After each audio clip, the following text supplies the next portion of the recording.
তোমাদের গরমের ছুটি 22শে এপ্রিল থেকে শুরু হয়ে যাচ্ছে, যেটা তোমাদের আগে ঘোষণা করা হয়েছিল যে 6ই মে থেকে গরমের ছুটি শুরু হবে, 2রা জুন পর্যন্ত এই গরমের ছুটি থাকবে, অর্থাৎ 22 দিন।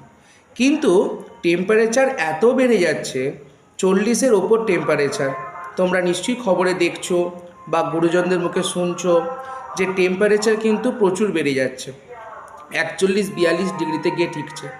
সেই জন্য প্রত্যেক ছাত্রছাত্রীদের খুবই সমস্যার সৃষ্টি হচ্ছে এবং তাদের স্কুলে যাওয়া, পড়াশোনা করা, ছাত্রছাত্রীর পাশাপাশি বিভিন্ন শিক্ষাকর্মী যারা আছেন, শিক্ষক শিক্ষিকা যারা আছেন, তাদেরও অনেক অসুবিধার সম্মুখীন হতে হচ্ছে এই গরমে।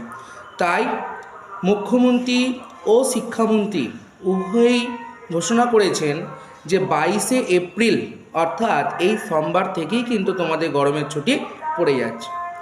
তা আনন্দের সংবাদ, নিশ্চয়ই খুব ভালো লাগছে প্রত্যেক ছাত্রছাত্রীর যে গরমের ছুটি তোমাদের আরও এগিয়ে আনা হলো, যেটা মে মাসের 10ই মে বা 12ই মে থেকে শুরু হওয়ার কথা ছিল। প্রথম বিজ্ঞপ্তিতে জানানো হয়েছিল সেটা শুরু হবে 6ই মে, সেটা আরও এগিয়ে নিয়ে এসে তোমাদের এই 22শে এপ্রিল সোমবার থেকেই কিন্তু গরমের ছুটি পড়ে যাচ্ছে। এই সুখবর বা সুসংবাদটা দেওয়ার জন্যেই আমি ভিডিওটি করলাম। তা আশা করি তোমাদের প্রত্যেককে আনন্দ সংবাদ দিতে পেরেছি। এই বলে ভিডিওটি শেষ করলাম। টাটা।